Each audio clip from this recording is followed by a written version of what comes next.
Episode 4 of Gen V Season 2 doesn't just raise the stakes, it detonates them. The episode wastes no time putting Cipher at the center of everything. From the moment Jordan and Marie are called into his office, the pressure is suffocating, and the stakes couldn't be higher. Cipher forces them into an impossible position. Fight each other in front of the entire school, live, on stage, as a piece of grotesque Vought propaganda. It's not framed as a suggestion, not even as a request. It's an order, and if they refuse, immediate punishment, immediate removal, and a one-way trip back to Elmira. Cipher's cruelty is on full display here. He doesn't just want control, he wants fear, humiliation, and absolute dominance over Marie and Jordan's futures. To make it worse, the fight isn't staged. It's not smoke and mirrors. It's real. And Cipher insists Marie will win, even though everyone knows Jordan outmatches her physically. But Cipher promises he has a plan to unlock her powers, to push her further than anyone has dared. It's manipulation dressed up as mentorship, and it's chilling. But here's where things get even darker. Cipher isn't working alone. Seth from Vought's marketing team, the man who has always been the face of Vought's cruelest spin tactics, pitches the entire event as a spectacle. The gender bender versus the blood bender, it's all packaged and branded before Marie or Jordan can even process what's happening. This is Vought at its most ruthless, turning trauma, friendships, and personal battles into marketable entertainment. Jordan and Marie immediately refuse, but Cipher shuts it down with one cold statement. You do not have a choice. The weight of that line echoes across the entire episode. With their backs against the wall, Marie, Jordan, and Emma scramble for options. Marie's desperation pushes her toward an unthinkable alliance, Kate. Despite everything that's happened between them, the betrayal, the manipulation, the broken trust, Marie sees Kate as the only shot they have at stopping Cipher. If Kate can get inside his head, maybe they can find out what he knows about Project Odessa and the secrets he's keeping locked away. And it's in this desperate partnership that the real suspense begins to build. Because Kate admits something unnerving. She's never been able to read Cipher's mind. That alone is terrifying. But she has a theory. Maybe if they dig into his private space, they'll uncover something he doesn't want anyone to see.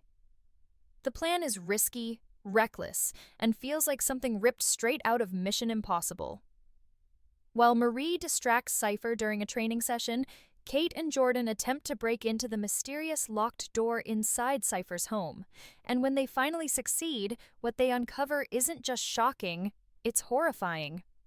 Behind that door lies a chamber, a sterile room filled with the sound of faint music, housing a figure in a life support system, covered in burns, barely alive. They manage to snap a photo before escaping, but the discovery leaves more questions than answers. Who is this person? Why is Cipher hiding them?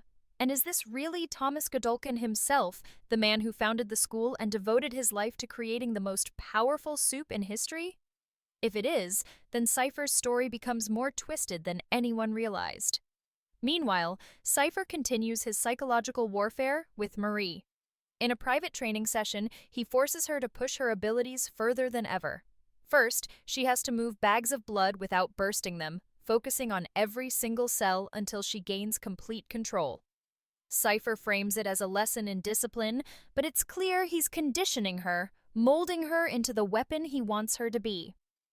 Then comes the real test, moving a live goat named Eli Mose. And it's here that Cipher drops a revelation that shakes Marie to her core. He tells her she is the reason the school exists, that Thomas Godolkin's entire mission was to create the ultimate supe, someone even stronger than Homelander, and that someone might be Marie. This isn't just training anymore, it's indoctrination. Cipher doesn't just see her as powerful, he sees her as destiny. But the cracks begin to show. As Marie struggles with the goat, she notices something strange about Cipher. His blood. It doesn't have compound V. In that moment, she realizes he's not a supe at all. At least, not in the way everyone else is. But before she can process the truth, the goat dies, crushed under her uncontrolled powers, and Cipher moves on without hesitation. The horror of that moment, the manipulation, the revelation, the death, cements Cipher as one of the most sinister forces we've seen in this universe. Because if he's not powered by Compound V, then where do his abilities come from? And if Marie truly is Project Odessa, then her powers might not just rival Homelander, they might surpass him. And that's just the beginning of Cipher's unraveling. As Marie wrestles with the shocking truth about Cipher's blood and the horrifying failure with Eli Moose, the ripple effects spread through the rest of the group. Back at the dorm, she shares what she's learned with Jordan, Emma, and Kate. The revelation hits them hard. Cipher isn't a typical supe, but he clearly has powers. If there's no Compound V in his system, then what exactly is he? For Kate, it confirms her unease. For Jordan, it raises new fears. And for Emma, it adds a fresh layer of urgency. Because if Cipher is playing a different game than the rest of them, they're in way over their heads. Still, the group refuses to back down. They have the photo of the mysterious man in the chamber, and they know Cipher is hiding something big. Now the plan shifts. Use Cipher's own overconfidence against him. If they can corner him, maybe even trick him into revealing the truth, they'll finally have leverage. But in a world ruled by Vought and secrecy, nothing ever goes according to plan. Meanwhile, Emma is finding her own strength in unexpected places. Her bond with Harper and Allie continues to grow, pulling her out of the isolation she's felt since her lowest point. Harper in particular becomes an anchor, encouraging Emma to harness her abilities without resorting to the old destructive habits that once fueled them. Watching Emma relearn how to use her powers, this time through inspiration instead of pain, is one of the most rewarding arcs in the season. She's no longer just the comic relief or the underestimated friend. She's stepping into her own, building confidence, and even sparking a possible romantic subplot with Allie's brother, a supe who can fly. Their chemistry is subtle, but the writers clearly want us to see Emma not just as a survivor, but as someone capable of love, leadership, and yes, heroism. And the more she evolves, the more dangerous she becomes to people like Cipher who thrive on exploiting weakness. But Cipher doesn't leave any room for victories, not even small ones. His eyes are everywhere, his hand in every detail. When Kate tries to keep her distance after the chamber break-in, Cipher finds her. He doesn't storm in with accusations. Instead, he invites her to talk, to confess, to fall into his rhythm. This is Cipher at his most manipulative. He doesn't need brute strength to dominate. His power is psychological, invasive, parasitic. And when he hints at knowing more about Kate than she's ever admitted, the tension hits a boiling point. She can't read him, she can't control him, and yet he seems to see straight through her. For a character as confident and cunning as Kate, that vulnerability is terrifying. The true masterstroke of this episode, though, comes in the staging of the fight. While Cipher pulls Kate deeper into his web, the spectacle of Marie versus Jordan looms larger. Vought pushes the event with slick promos, packaging it as another blood sport for public consumption. To the outside world, it's just another ratings boost, another distraction from the chaos Vought doesn't want people to see. But for Marie and Jordan, it's a nightmare. As they prepare to walk into the ring, their bond is tested like never before. Marie promises Jordan she has their back, no matter what happens. Jordan, already haunted by public hatred and the weight of being misunderstood, admits their deepest fear, that being despised is no longer a nightmare, but a reality. The vulnerability in that moment is heartbreaking, and it underscores the cruelty of Cipher's plan. He's not just forcing them to fight, he's forcing them to destroy each other in front of a world that already doubts them. When the fight begins, it's immediately clear that Marie and Jordan have no intention of playing along. Instead of attacking, they share a kiss, a direct rejection of Cipher's control and Vaught's spectacle. It's a powerful act of defiance, a way of saying, "We won't be your pawns." The crowd's reaction is mixed: confusion, disgust, outrage, but the message is undeniable. Marie and Jordan are united. And for one fleeting moment, it seems like they've turned the tables on Cipher. But Cipher is never outplayed. Just as the crowd processes the kiss, everything shifts. Jordan's body language changes, their eyes glaze over, and then, without warning, they attack Marie. Blow after blow, relentless, merciless, Jordan is no longer themselves. They're Cipher's puppet. This is the real reveal of the episode. Cipher's power isn't just persuasion, it's control. He can invade minds, bend wills, and use people like living weapons. And for the first time, Marie realizes the depth of his threat. He doesn't need Compound V. He doesn't need physical dominance. He can take anyone, even the people closest to her, and turn them against her with a single thought. The fight spirals into chaos. Marie is stunned, caught between fighting back and trying to protect Jordan. Every move echoes her earlier failure with Eli Moose, the fear that she might lose control, that she might kill someone she loves. And Cipher, watching from the shadows, seems to revel in her torment. But just as Jordan is about to explode from the strain of Cipher's control, something breaks. Cipher either loses focus or deliberately pulls back, and Jordan collapses, regaining themselves. The fight ends abruptly, leaving the crowd in confusion and the group shaken to the core. And yet, the damage is done.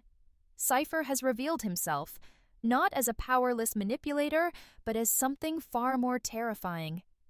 A supe without Compound 5, a man who can puppet minds, control bodies, and orchestrate chaos with ease. He's Charles Xavier twisted into something darker, crueler, and more unpredictable. And as the episode closes, one truth becomes undeniable. Cipher is playing a game bigger than anyone realized. The man in the chamber, the secret of Project Odessa, Marie's potential, even Homelander himself, they're all pieces on his board. And the real question now isn't whether Cipher can be stopped, it's whether anyone will survive long enough to try. Cipher's terrifying display of power in the ring doesn't just change the stakes for Marie and Jordan, it changes everything we thought we knew about the rules of this universe. Up until now, Compound Vibe has been the cornerstone of what makes a supe. Every ability, every mutation, every advantage has stemmed from it. But Cipher is something else entirely.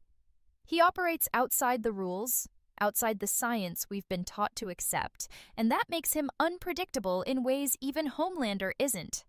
Homelander is a god with a clear origin. He was made. Cipher, on the other hand, feels like a glitch in the system, a byproduct of something Vought tried to bury. And if Cipher is telling the truth, that Marie is the result of Project Odessa, then this fight, this moment, was never about entertainment or punishment. It was about testing her, breaking her, forcing her to confront the limits of her power until those limits shatter. But Cipher's methods aren't just physical, they're psychological. After the fight, he corners Kate in a chilling one-on-one exchange. Kate, emboldened by what she thinks she knows, tries to take control of the conversation. She declares that she's regained her powers and that she knows Cipher isn't a supe. It's meant to be her moment of triumph, her way of flipping the script. But Cipher dismantles her confidence with ease. Calmly, almost mockingly, he reveals that the man in the chamber is his father. The words land like a bombshell. If true, it ties Cipher directly to Thomas Godolkin, the very man who built the school in his image. That revelation reframes everything. Cipher isn't just a manipulator or an ambitious supe. He's legacy. He's carrying on the twisted dream of creating the ultimate weapon. And by claiming that burned, barely living figure as his father, Cipher dares Kate to connect the dots herself. What makes this scene even more unnerving is Cipher's awareness of being watched. Emma, now miniaturized, has bravely infiltrated the bathroom during Cipher's conversation with Kate, setting up a tiny camera to record everything. It's one of the most dangerous moves we've seen from Emma all season, a direct infiltration of a man who could crush her with a single thought if he noticed her. And yet, Cipher doesn't react with shock when he's being recorded. He smirks. That single expression suggests something terrifying, that he knew all along.